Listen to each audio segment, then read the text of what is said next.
सत साहिब सतगुरुदेव की जय। बंदी छोड़ कबीर साहिब जी की जय। बंदी छोड़ गरीबदास जी महाराज जी की जय। स्वामी राम देवानंद जी गुरु महाराज जी की जय हो।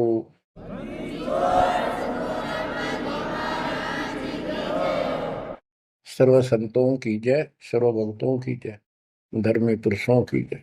श्री काशी धाम की जय, श्री सुडानी धाम की जय, श्री क्रोथा धाम की जय, श्री बरवाड़ा धाम की जय। सत साहिब गरीब नमो नमो सत पुरुष को नमस्कार गो की नहीं। सुर नर मुनि जन साधु संतों सर्वस दीन। सतगुरु साहिब संत सब दंडोतम प्रणाम। आगे पीछे मत हुए तिनको कुर्बान। बच्चों, धन्य है आपके माता पिता जिससे जन्म हुआ। धन्य है आपके पिछले जन्मों की भक्ति और संयम। उसी के परिणाम स्वरूप आज आप परमात्मा की शरण में आए हो। लख वर्ष जूझ ही लख वर्षा मध्य लख वर्ती जहान में तो सतगुरु से मांगे। भावार्थ है कि आप इतने अच्छे धर्म कर्म वाले व्यक्ति रहे हो, लेकिन मोक्ष नहीं मिला। मोक्ष न मिलने का कारण परमात्मा पे अविश्वास रहा। जिस भी धर्म जब जाति के अंदर हम जन्मे, हम उन्हीं क्रियाओं को उत्तम मानते रहे। परमात्मा के ज्ञान से प्रेरित होकर कुछ दिन भक्ति जरूर की, लेकिन एक से अनेक अधिक नहीं थे हम, फिर हम रह जाते थे। लेकिन ये परमात्मा हमारे पिता हैं कबीर साहब, हमारे सच्चे साक्षी हैं, हमारे एकमात्र हितैषी हैं इन काल के 21 ब्रह्मांड रूपी नरक में। बच्चों, आज कबीर साहब कहते हैं झूठे सुख को सुख है ये मान रहा मनमोद, ये सकल कभी ना काल का कुछ मुख में कुछ क्रोध। हम इस झूठे सुख को सुख मान रहे हैं। थोड़ा सा धन हो गया, कार कोठी होगी, बेटा बेटी होगी, और फिर सारा दिन बकवादों से अतिरिक्त कुछ नहीं सूझता। धन जोड़ लो, हेरा फेरी कर लो, और अधिक पैसा हो जाता है, राजनीति में आ जाओ, यानी मई माँ की भूख बनी रहती है। और ये हमारे जन्म मरण का मुख्य कारण है। जैसे आप धर्मदास जी के प्रसंग में सुन रहे हो, कितनी तड़प थी, कितना धन था, लेकिन कुछ भी बन ले, राजा बन ले, महाराजा बन ले, सेठ बन ले, और कई गरीब निर्धन बन। अब निर्धन को तो वैसे संतुष्टि नहीं, वो चाहता धन चाहिए। धन है तो सुख है। जिसका संतान नहीं है वो चाहता संतान है तो सुख है।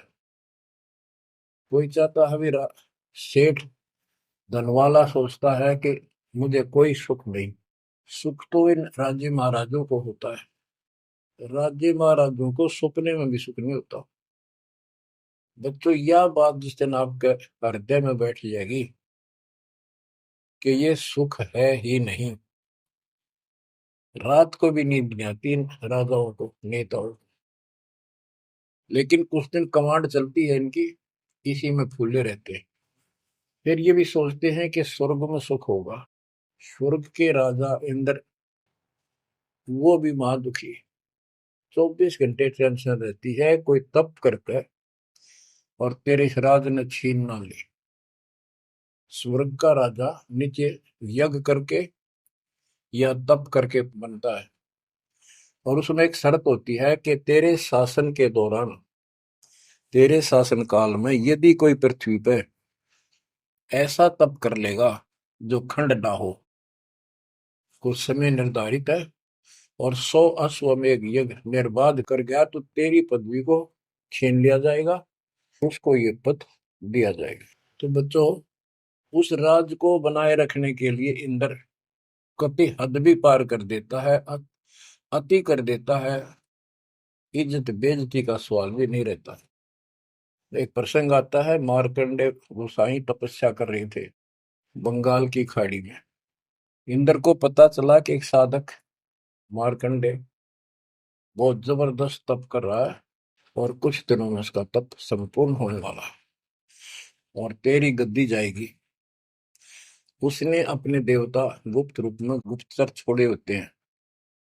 इंद्र ने अपनी पत्नी भेजी उसका धर्म खंड करने के लिए।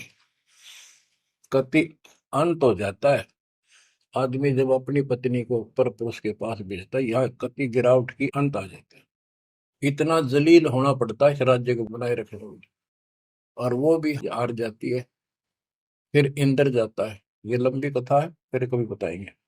मार्कंडे ऋषि इंद्र की पदवी को टारगेट करके तप नहीं कर रहा था। ये ऋषि क्या करते रहते हैं, ओम नाम का जाप करते हैं और तप, ये दोनों करते हैं। तप तो इन्होंने ब्रह्मा जी से लिया। ब्रह्मा जी कमल के फूल पर बैठे थे। जब वो होश में आए, कमल जल पे होता कमल का फूल, सब जगह जल ही जल था। आकाशवाणी हुई कि तप करो। यह आकाशवाणी उसने भगवान की मानी। 1000 वर्ष तप किया। फिर आकाशवाणी हुई सृष्टि रचो, यानी जीव उत्पत्ति करो। तो कहने का भाव ये है बच्चों, फिर बाद में इनको वेद मिले, ब्रह्मा ने वेद पढ़े। ये सारे ब्राह्मण ब्रह्मा की संतान है। इनका सबका गुरु ब्रह्मा जी है। ब्रह्मा जी ने इनको बताया ओम नाम का जाप वेद में लिखा है। बच्चों, ब्रह्मा जी ने वेदों को पढ़ा। उसमें यजुर्वेद अध्याय 40 मंत्र 15 में ओम नाम है। चारों वेदों में कहीं और दूसरा नाम नहीं, ना दोबारा ओम नाम का जिक्र है। तो इन्होंने ओम नाम तो वेदों से ले लिया और तब आकाशवाणी मान ली भगवान की ब्रह्मा जी ने। तो उसी ऋषियों ने उसी आधार पर साधना की। मार्कंडे भी वही डले डोरा था। उसको इतना जरूर पता था कि इंद्र का राज एक अन्य गानी ओम के जाप से ब्रह्मलोक प्राप्ति होती है। तो वो ओम नाम का जाप करता था, उधर से वो तप भी करता था। ओम नाम के जाप से ब्रह्म लोक प्राप्त होता है।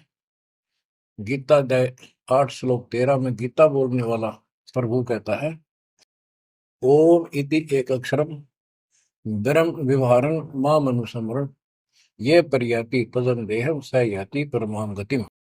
मुझ ब्रह्म का केवल एक ओम नाम है।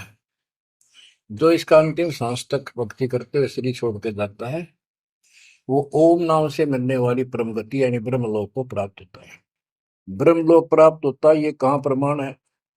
श्री देवी महापुराण 6ठे अध्याय में श्री देवी जी दुर्गा जी राजा हिमालय को बताती है। राजा हिमालय कहता है जी मुझे मोक्ष मार्ग बताओ। वो देवी का परम भगत था।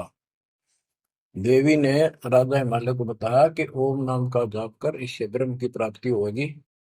दिव्य आकाश रूपी ब्रह्म लोक में रहता है। इति सिद्धम, ओम नाम के जाप से ब्रह्म लोक प्राप्ति है। गीता अध्याय 8 श्लोक 16 में लिखा है कि ब्रह्म लोक में गए साधक भी पुनरावृत्ति के अंदर है, दोबारा जन्म मृत्यु में आते हैं। अब जो साधना कर रहा है उसको कति उत्तम मान के कर रहा है, ना तो करे को नहीं, इच्छा ही नहीं बड़ा उसकी। बताओ, इनको ये नहीं बता तुम कर के रहे हो, इसका प्रतिफल क्या हो। एक कथा सुनाऊं, छोटा सा चुटकुला, सच्चाई है, चुटकुला नहीं। उदाहरण, दास के पास एक बहन अपनी दूसरी बहन को लेके आई। उसका पति शराब पिया करता और रोज पीटे, झगड़ा रखे। तो जो लेके आई थी उसका पति भी इतना नालायक था। परमात्मा ने दया करी, वो सुधर गया और तगड़ी भक्ति करने लग गया, खूब सुधर गया। चर्चा होगी गांव में। तो वो बहन बोली जी मैं तो अपनी बहन को देख के आई हूँ, इसके तो सारे सुख हो गए। मैं बेटी आपके भी होंगे, आपको ये हमारी मर्यादा का पालन करना पड़ेगा। वह बोली जी मैं ये व्रत ना छोड़ दूं, 16 शुक्रवार के व्रत करती हूँ। 16 शुक्रवार के व्रत करने हैं, वो तो 5-6 हुए हैं मेरे। मैं बोला हमारा नाम लेना बेटी, वो सब त्यागने पड़ेंगे। ये व्रत रखते किस उद्देश्य से है, कि लाभ होगा आपको। फिर पता लगा, बताई थी किसी ने, अब तेरा पति शराब छोड़ देगा। मैं बोला पहले 16 शुक्रवार व्रत के प्रतिफल बताऊं के उसे, इसका लाभ क्या है। ये आन उपासना, ये डले डोने वाले क्या बताते हैं कि एक बहन का पति परदेश में गया था और वो 2-3-4 साल तक आया नहीं। उसने किसी ज्योतिषियों से दिखाया, पतरे हाथ दिखाए, किसी ने बता दिया कि तेरा पति तुझे भूल चुका है, तेरी याद नहीं रही है, माता संतोषी के व्रत रख 16, तेरा पति वापस आ जाएगा। उसने व्रत रखने शुरू किए, शुक्रवार के 16वें दिन, 16वें व्रत वाले दिन वापस आ गया। ये है इसका फल। और मैं बोला तेरा पति रोज आवे रोज कुटे, गाड़ेगी तू इस बता के, फूकेगी इन बर्ता, बुद्धि कान रखेगी तुम्हारी। तंते रखना नहीं चाहिए, 2-4 दिन ना हो तो बढ़िया, पिटाई देना हुआ है। कहने का भाव यह बच्चों, इन गुरुआ गांव बिगाड़े संतो गुरुआ गांव बिगाड़े, ऐसे कर्म जीव का लागिए कीव जड़े नहीं जाड़े। तो मार्कंडे ऋषि इंद्र से कहता है, इंद्र तू इंद्र की पदवी छोड़ दे, अगले जन्म में गधा बनेगा। इंद्र कहता जी फेर की फेर देखी जाएगी, अब तो मौज करने दो। बता, हमारी बुद्धि यहाँ तक सेट हो चुकी है। फेर के देख गधे पाछे तो कुमार देखेगा, कड़म मारेगा लठ, 2.5 मिनट का धरेगा सामान कमर पे। मार्कंडे ऋषि उसको कहता तू मेरे वाली साधना कर ले, तुझे ब्रह्म लोक पहुंचा दूंगा।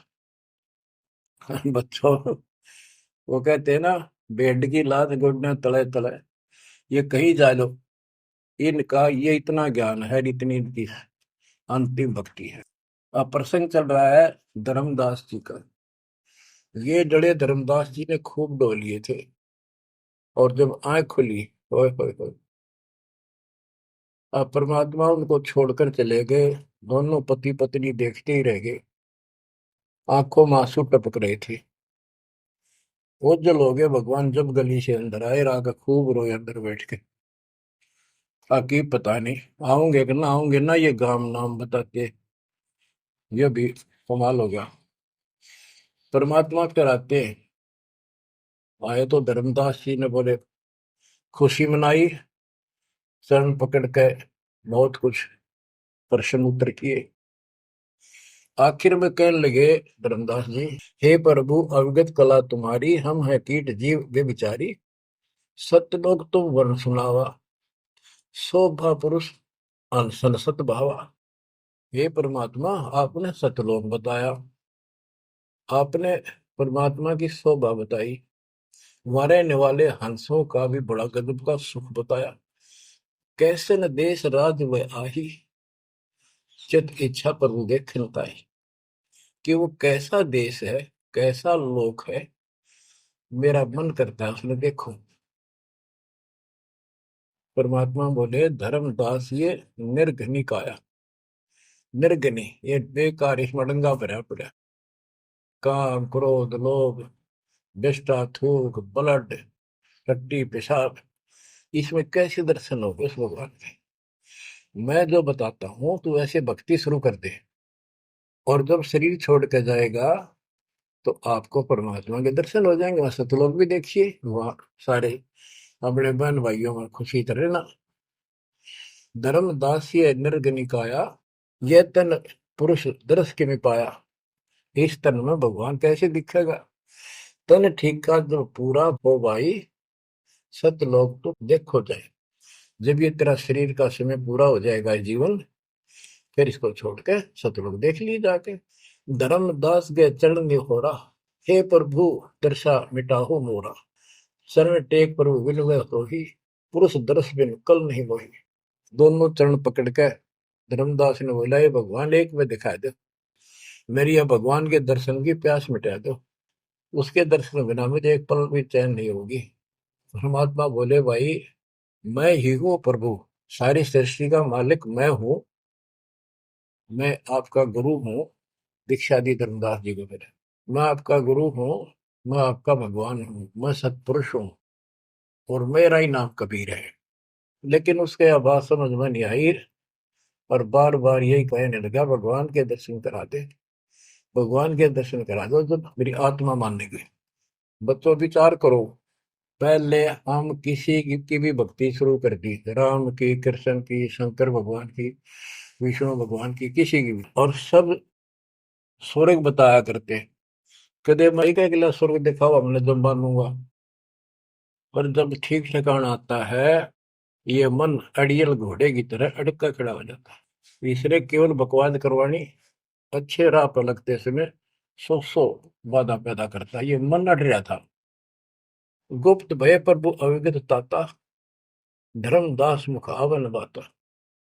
जब इतनी जिद करी परमात्मा अंतर ध्यान हो गया और धर्मदास वो खोले रह गया, ना हाँ करे ना बोले या के बनी। क्या कहने लगा, मैं मतिहीन कुमती मोहि लागा, मोहि सम कौन है जग में बागा, मैं मूर्ख प्रतीत न कीना, अस साहिब के मैं नहीं चीने। अब कौन विधि दर्शन पाऊं, दर्शन बिना मैं प्राण गवाऊं। चरणोदक बिन करुण अग्रासा, तदो शरीर कह धर्मदासा। अब क्या कहता है, मैं बड़ा निकम्मा, मैं दुष्ट आत्मा, मतिहीन, कितना मुंह ला लिया भगवान ने मेरे को, और देख मैं कितनी जिद कर गया। मेरे जैसा निर्भाग धरती पर नहीं। मैं मूर्ख, मैंने भगवान पर विश्वास ही नहीं किया। फिर वो बुरी तरह, इस मन की या गंदी आदत है। अब कौन विधि दर्शन पाऊं, दर्शन बिना मैं प्राण गवाऊं। चरणों तक बिन करो न ग्रासा, जब लगूं के चरण धोकर नहीं पी लूंगा मैं, आन नहीं खाऊं। तजो शरीर कह धरता, नहीं तो मरूंगा। दिवस सात लग अन्न न खावा, भजन अखंड नाम लो लावा। जो नाम दिया था उसमें डट के भक्ति करता रहा, ना कुछ खाया ना पिया। सातवें दिन पर वो प्रगट दिखाए, धर्मदास पद गए उकलाए। सातवें दिन परमात्मा आए, धर्मदास ने पैर तड़फते हुए पड़े पड़े ने पैर पकड़ लिए। दृढ़ श्वासा निपट अधीरा, पड़े चरणन में अक्षीण शरीरा। शरीर बहुत कमजोर हो गया था। धरती में पड़े पड़े न सरक के वाले के चरण पकड़ लिए। कर गए साहेब तही उठावा, शीश हाथ दे अंक मिला। परमात्मा ने उसके अपने हाथ का सहारा देकर उसको खड़ा किया और फिर अपने सीने से लगाया। धर्मदास चरणोदक लीना, चरण पखार आचमन कीना। धर्मदास ने फिर उठ के जल लाया, परमात्मा के चरण धो के पिए। परमात्मा बोले, हे धर्मदास, प्रसाद कुछ पाओ, कुछ खा लो। कर प्रसाद तो मुंह पे आओ, मेरे पास आओ फिर तो, और फिर मैं तुझे सारा ज्ञान बताऊंगा। तो धर्मदास ने जल्दी जल्दी कुछ खाया। उसका ये टेंशन थी कि चले ना जा। थोड़ा बहुत खाया, पानी पी कर पटदे से आगे बैठ गया। धर्मदास का शरनाई सुन प्रभु अगर अपार, 7 दिवस कहाँ रहे, कौन देश पगडार। तो परमात्मा से पूछने लगा, है भगवान आप कहाँ रहे, कैसे कैसे रहे, कहाँ गए। फिर उसी बात पर आकर गया, हे प्रभु चिंता गण करो मोरा, पुरुष दर्श देव करो निहोरा। हे प्रभु चिंता गण गौ मोरा, पुरुष दर्श दिखाओ करूं निहोरा। मैं हाथ जोड़ूं, आपके निहोरे निकालूं, मुझे भगवान के दर्शन दिखा दे। परमात्मा कहते, धर्मदास ये हट का कर हो, मानो शब्द शीश पर धर हो। मैं तो कहूँ वो मान ले तू। हमरे गहे पुरुष पे जय है, बिना गहे वो हजार न पे। अब मेरे नाम को तो ठीक से जप, मैं मिल गया गुरु के बिना उस भगवान की प्राप्ति नहीं हो सकती। हमसो पुरुष ऐसा आही, जल तरंग जल अंतर नाही। कि भगवान में मेरे में इतना अंतर समझ ले, तो इतना भी अंतर नहीं है। जैसे समुद्र से लहरें उठती है, लहर और जल अलग नहीं होता। बच्चों, धर्मदास जी को खूब समझाने की चेष्टा की कि हमरी सूरत गहो चितलाई, तभी पुरुष पतन। मेरे को भगवान रूप समझो, तब मालिक की प्राप्ति होगी। से हृदय प्रतीत अस आने, गुरु और पुरुष भिन्न नहीं जाने। गुरु और परमात्मा को अलग नहीं समझा है। तो शिष्य में ऐसी श्रद्धा होनी चाहिए। जब लो चित असरीति ने आवे, जब लग ऐसा भाव नहीं होगा, तब लग जीव लोक नहीं सतावे। धर्मदास चित बहु सकाने, चरण टेक वो विनती ठाने। सारा कुछ कह लिया भगवान ने, पर उसने अपनी बात को ऊपर रखा। परमात्मा भी चाहते थे कि मैं एक अपना आई विटनेस तैयार करूं। हे प्रभु सत कहो तो पाही, तुम ते कुछ तुष्टाई नहीं। मोरे तुम पुरुष हो स्वामी, यम त छुड़ाओ अंतर्यामी। हो प्रभु, वर्णव लोक की शोभा, ताते आदि मोर मन लोभा। आपने इतना सुंदर लोक बताया, वहां के इतने सुख बताए, तो इसलिए मैं देखना चाहता हूँ। तब लीला बहुत हम देखा, आपके चमत्कार मैंने बहुत देख लिए। पुरुष दर्श बिन रह ये रेखा, भगवान के दर्शन नहीं कर लूंगा इतना मेरे मन का दोष निकले नहीं। जो किंकर पर हो दयाला, तो छिन में होएगा पुरसाला। कि मेरे दिल का कांटा जब निकलेगा, जब आप यह दया कर दोगे।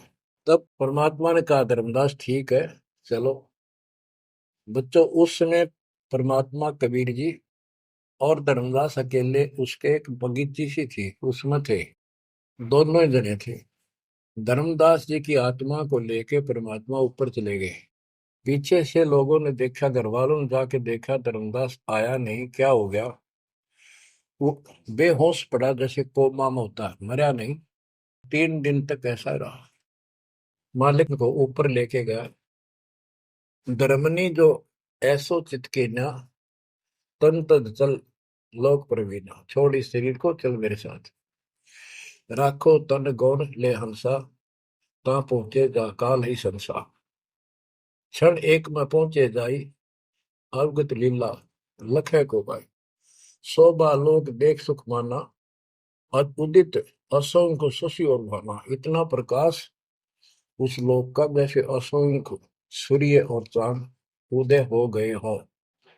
परमात्मा कबीर जी जिंदा बाबा के रूप में थे। जब सतलोक में पहुंचे, और जब उस परमात्मा के महल के सामने सतलोक में संतरी खड़ा था, परमात्मा बोले, भाइयों, मृतलोक से एक हंस आए हैं, धर्मदास इनका नाम है, और इनको वह परमात्मा के दर्शन कराओ सतपुरुष के। द्वारपाल ने एक और भगत को बुलाया और कहा, इनको सतपुरुष के दर्शन करा के लाओ, महल में ले जाओ, दरबार में। जब वो लेके चला धर्मदास जी को, बहुत से भगत और आगे हंस, हंसनी, यानी जैसे यहाँ भगत कहते हैं वहाँ हंस कहते हैं, भगतमती कहते हैं, वहाँ हंसनी कहते हैं। हंस का अर्थ है, हंस एक पक्षी है जो बुगले जैसा होता है, कति सेम टू सेम। लेकिन उसका गुण ये होता है, वो मांस मच्छी नहीं खाता, भूखा मर जाएगा, केवल मोती खाता है। अर्थात संत भगत वो होता है जो सब बकवाद छोड़ दे, केवल राम नाम के मोती सेवा सुमन दान करे, उनको हंस कहते हैं। तो काफी हंस इकट्ठे होकर आगे भगत और हंसनी भगतमती। बच्चों, जैसे दास बताता रहता है, जो बच्चे स्कूल में सुख लेना चाहते हैं और वहां बकवादों में लगे रहते हैं, वो सदा दुखी होते हैं। अपनी पढ़ाई पूरी करके बढ़िया नौकरी मिल जाए, फिर नाचो गाओ, वहां सुख लो सारा। नाचने गाने का मतलब यहाँ पृथ्वी लोक पर रहना नहीं। भाव ये है कि जब आप सतलोक चले जाओ तो वहां मौज करियो सारी। यहाँ काहे का नाचना और कित का गाना, एक पलक में पता नहीं क्या हो जाए। तो जैसे सतलोक में दूसरे धर्म वाले कई कहते हैं, जो सतलोक की महिमा बताते हैं, कि सतलोक में प्रकाश ही प्रकाश है, वहां और कुछ है ही नहीं। वो आत्मा उसमें ऐसे मिल जाती है जैसे बूंद समुद्र में। ये पूरा राधा स्वामी पंथ, सत्ता सौदा वाले, सरसा वाले, गुरुदेव वाले, और भी सब इस यह रटला रहे, वहां कुछ नहीं है। और आंखों देखा धर्मदास क्या बताता है, वाणी पढ़ता हूँ, ये वैसे लिखी हुई है पुराने समय की, शुद्ध नहीं है इतनी, लेकिन अर्थ गजब का है इसका। कहते हैं, जित देखा जगमग झलका ही, देखत हर्षित भय ही भाई। धर्मदास ने जहां देखा, इतनी सुंदरता, प्रकाश में गजब का नूर, चमक, देख देख खुश हो रहा है।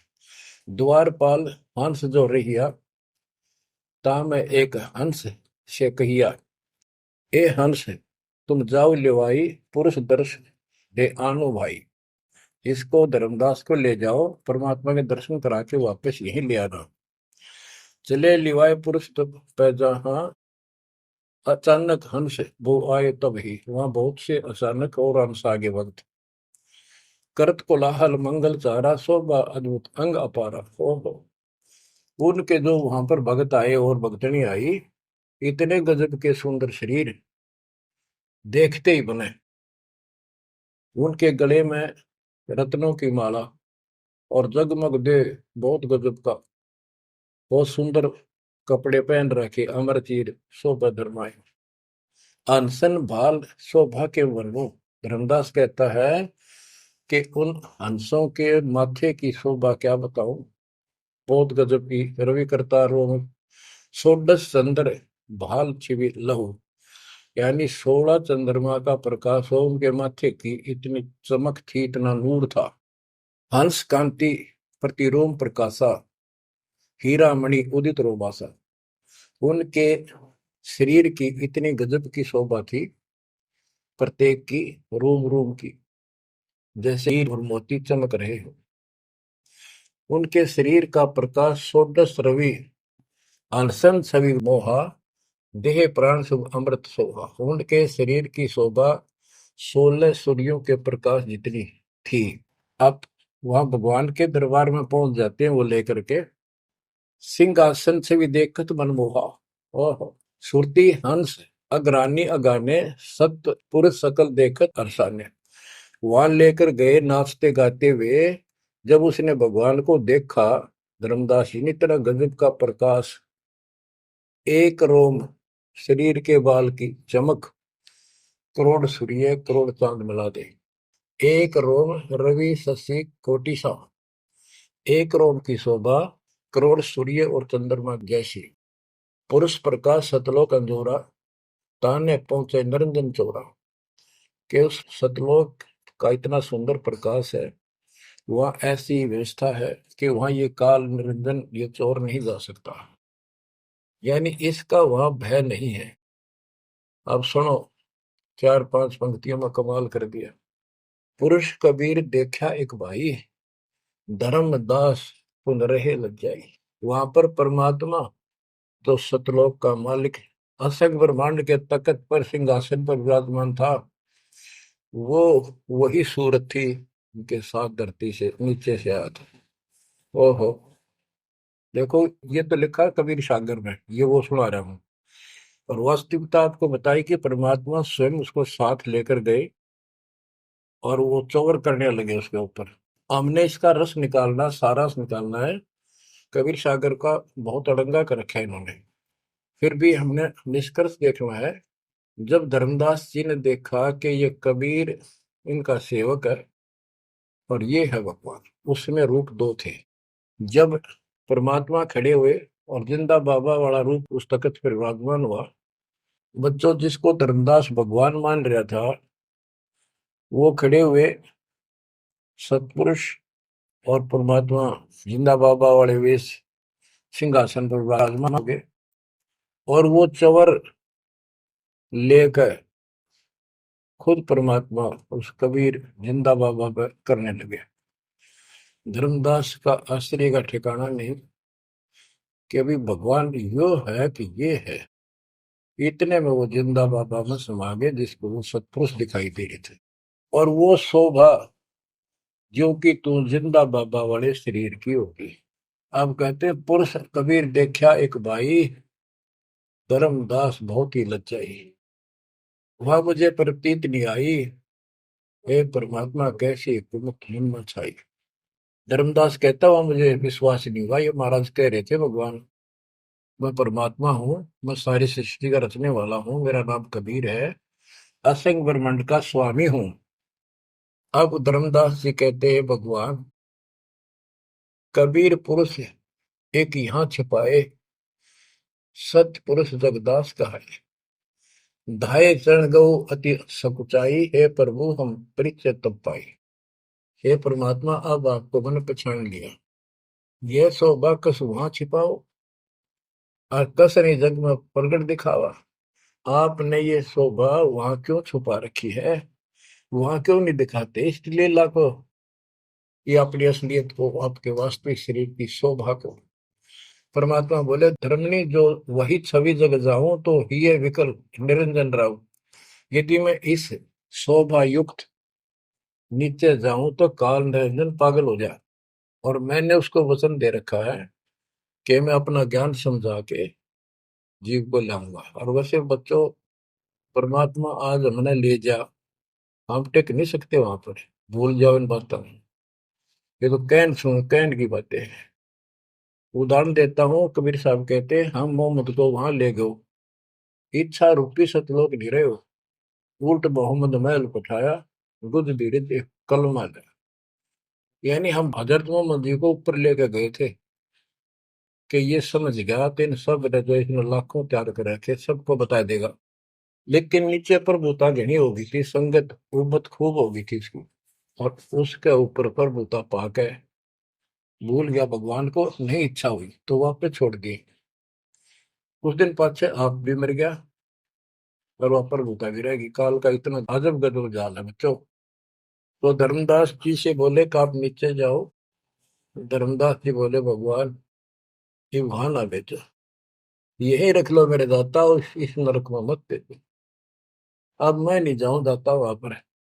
परमात्मा बोले भी ऐसे नहीं बात सुनेगी, वहां तुम जा, चिंता ना कर, मैं तेरे साथ रहूंगा और सत भक्ति दूंगा, उससे आपकी भक्ति गजब की बन जाएगी।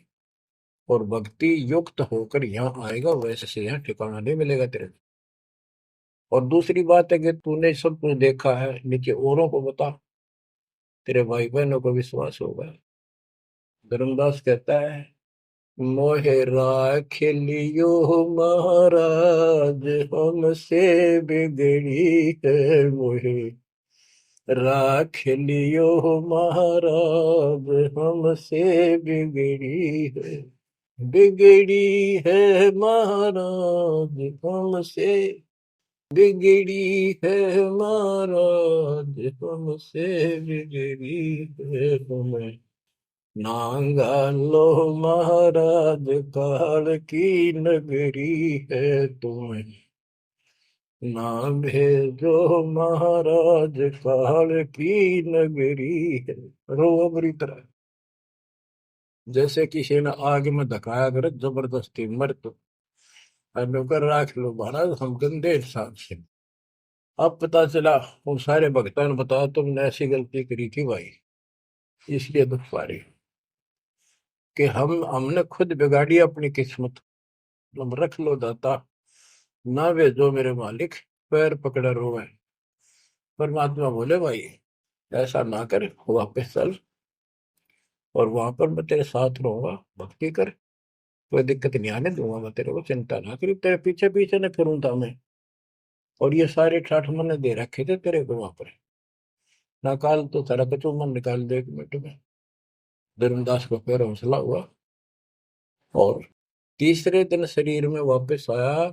आसपास सारे रिश्तेदार भी आ गए 3 दिन में। सारा गांव क्यों सेठ था, पैसे वाला था, लोग सुगरदे बैठे, ना मरता ना जिंदा, इसका क्या हाल हो गया। परमात्मा ने बताया मैं काशी में हूँ, एक जुल्हे का काम करता हूँ, मेरा नाम कबीर है, मेरा गुरु रामानंद जी है, स्वामी रामानंद, जो वहां के प्रसिद्ध संत हुआ करते थे। धर्मदास जी सचेत हुए, उठे तो देखा चारों तरफ हाहाकार में, चारों जिंदा हो गए तो एकदम खुशी की लहर आ गई। आमनी भी रोए, तो वो कहने लगा क्या हो गया तुमको। तो बोले आप तो मर गए थे, ना मरो थे ना जियो थे, अचेत पड़े थे, बेहोश थे, हमको टेंशन हो गई थी कि मरेंगे। तब उसको विश्वास आ, नहीं तो सपना मानना वो। ये मन इतना दुष्ट है, इतना उल्टा चल रहा है, जब ठीक ठिकाने की तरफ चलता है जीव, परमात्मा कसर नहीं छोड़ते, ये उसका बाप है। तो तब धर्मदास को विश्वास हुआ रे तेरे की, सचमुच में तो सचखंड गया, सतलोक गया था। फिर उनको बताने लग गया सारी, मैं वहां गया था, सतंदा बाबा भगवान है, खुद है, सारी सृष्टि के रचने वाले हैं, ब्रह्मा विष्णु महेश, तब उनके सामने कुछ भी नहीं है। वो रिश्तेदार आए थे तो चले गए, पागल हो गया, भांडन दे, जिंदा हो गया, शुक्र है। लेकिन जिसका लागे वो तंग है। धर्मदास काशी पहुंचे और देखे दुल्हे के रूप में बैठे वह सूरत ज्यों की त्यों चरणों में पड़ गए। आसपास के कॉलोनी के लोग आगे बुलाए, बताओ पूछे कौन है ये? धर्म सेठ है, ऐसे ऐसे काशी का प्रसिद्ध सेठ है, नवा का बांधवगढ़ का। और सब नौके देख किसी पागल हो रहे लोग इस नीरू के पुत्र को भगवान मानते हैं, इनकी अकल पर पत्थर पड़ी। यानी जुलाहे भी ये बात बोले, जो देखा वो यही कहे। धर्मदास जी ने चरण पकड़ कर छोड़े नहीं, परमात्मा गलती बहुत होगी, हे दयालु माफ करो। जब परमेश्वर ने उसको कहा, बच्चा तेरा दोष नहीं, इस काल ने सबकी बुद्धि फेर रखी, और जो भी ये सारा संसार आपको दिखाई देता है ये कुछ भी नहीं है। एक सेकंड में मृत्यु हो जाती है इंसान की, और फिर कुत्ते गधे बनाकर छोड़ देता है। इसने तो सच्ची भक्ति करने नहीं देनी, या सच्ची भक्ति या जैसी भी आस्था मैं ही जीवों की बनाए रखे हुए हूँ। उस टाइम तो धर्मदास जी सारी मान्य था, वो बात ही नहीं रही। अब परमात्मा बोले, धर्मदास आप अपने घर जाओ, और बच्चा मैं वही आऊंगा तुम्हारे पास। धर्मदास बोला, जी आइयो, मेरा बेटे ने भी समझाइयो, और आमनी ने भी सतनाम दिया, बेटा भाई मैं आऊंगा पक्का। धर्मदास चले गए, परमात्मा वहां आमनी को नाम दिया। और धर्मदास जी बोले, जी मेरा एक पुत्र है नारायण दास, उसको भी समझाओ। धर्मदास जी ने नारायण दास बुलाया कि आजा भाई, गुरु जी आए हैं, भगवान आ रहे हैं। बैठ गया। परमात्मा ने जो ज्ञान सुनाया उठ के चल पड़ा। फिर बुलाए तभी नहीं आया। अगली बार भगवान ने खूब कह लिया, बुला लिया भाई, तेरे बेटे ने नाम दे दूंगा। धर्मदास गया, बेटा आजा, नारायण दास कल्याण हो जाएगा। काल के जाल में फंस गई। वो कहता, पिताजी आपकी मति मारेगी, इस जो लाए ने आपको बुद्धि भ्रष्ट कर दिया। देवताओं को छोटा बताता है ये देवताओं की निंदा करता है, मैं न इसके दर्शन भी करूं। धर्मदास ने खूब कह लिया, पर लड़का मानना नहीं। धर्मदास जी रोने लग गया महाराज के चरणों में। दाता एक का पुत्र मेरा हरियो काल के मुंह में जागा, दया करो दाता, इसको शरण में ले लो दाता। हे भगवान मैं बहुत दुखी हूँ। परमात्मा बोले, बेटा मैं समझाऊं तू समझावे, और इसकी माँ समझावे, कि तुम्हारे से ज्यादा इसका हमदर्द कौन हो सकता है। जब ये आपकी नहीं मानता तो भाई इसको छोड़ दो। हे महाराज इन्हों के छेड़ा जा है, हे महाराज समझाओ इसने। परमात्मा बोले, भाई यो काल का दूत भेज रखा तेरे घर पे, तेरे कति चौगरते तो बांध रखा तू, या बात मान ले मेरी। अब काल का दूत का धर्मदास का दुख हुआ इस बात का। आए इकलौते पुत्र ने गुरु जी काल का दूत क्यों बता रहे हैं? परमात्मा बोले कि तेरा बेटा कहाँ पर है, उसको एक बार ले आया यहाँ पर। धर्मदास बोले, बेटा चल तू कुछ ना सुनिए, बैठ जाओ बस। वो आ गया। परमात्मा ने उसकी तरफ ऐसे आशीर्वाद वाला हाथ किया, और धर्मदास से बोला, देख ये है तेरी बॉडी के अंदर, इस शरीर के अंदर यू काल बैठा। उसका शकल देखी उसने छोरे के अंदर से, वो वास्तविकता थी उसको काल के दूत की। ओछा माता, लंबे दूत, विकराल शरीर। परमात्मा बोले, यू बैठा इसके अंदर, यू काल का दूत है, ये कभी भी नाम नहीं लेगा, ना तेरे साथ चलेगा। जब धर्मदास बोला, नारायण दास है, जा बेटा जा, जा कर ले काम, कर ले काम। चरण में पड़ गया, भगवान मेरा तो बीज नष्ट हो गया, हे भगवान मेरा तो वंश ऊपर चलेगा, बताइए काल पैदा कर हो गया मेरा तो। परमात्मा बोले, वंश ने के चाटेगा, तू पीछा छुटवा ले यहाँ से बेटा, क्या करेगा इस वंश का? ये तो काल खाई खुराक का, पहन पोशाक का, यम का बकरा पड़ता है। लेकिन हमारे तो रंग चढ़ रहा है, लोग के कहेंगे, फलाना के कहेगा, संतान ना हुई तो संपत्ति ने कौन लगा, कई बीमारी बांट रखी है, कई रोग ला रखे काल।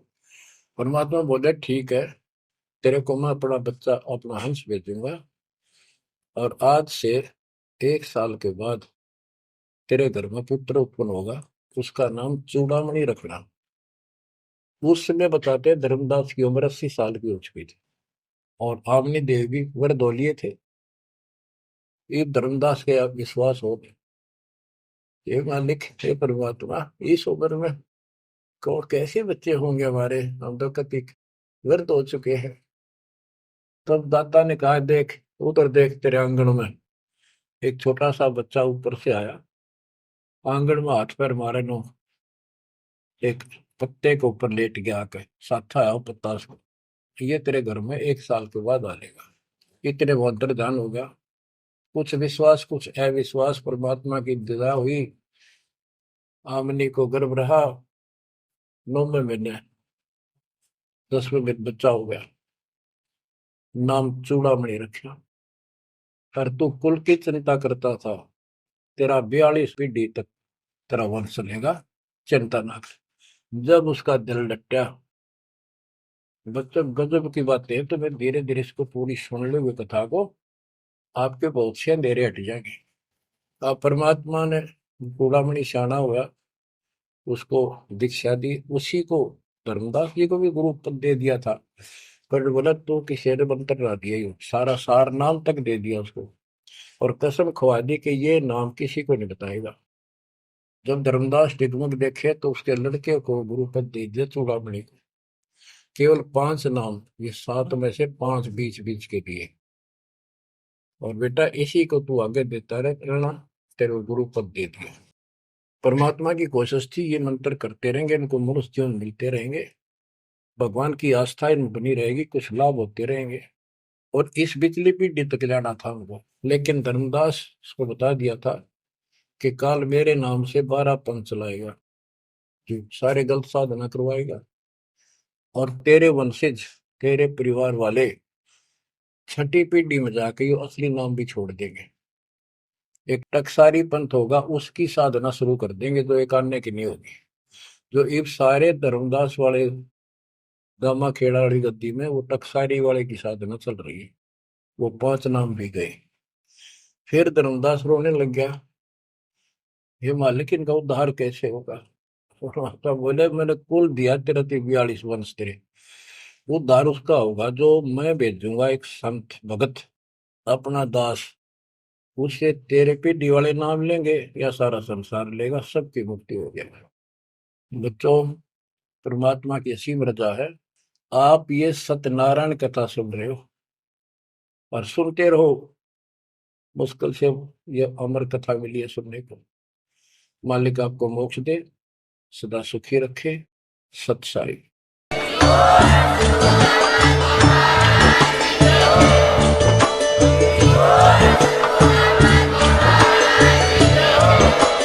आप सुन रहे थे जगत गुरु तत्वदर्शी संत रामपाल जी महाराज जी के मंगल प्रवचन। अधिक जानकारी के लिए विजिट कीजिए हमारी वेबसाइट www.jagatgururampalji.org। संत रामपाल जी महाराज जी के शुभ आशीर्वाद से पूरे विश्व भर में 500 से भी ज्यादा नाम दीक्षा केंद्र हैं, जिन पर संत रामपाल जी महाराज जी द्वारा ऑनलाइन निशुल्क नाम दीक्षा दी जा रही है। अपने नजदीकी नाम दीक्षा केंद्र का पता करने के लिए संपर्क करें 8222880541।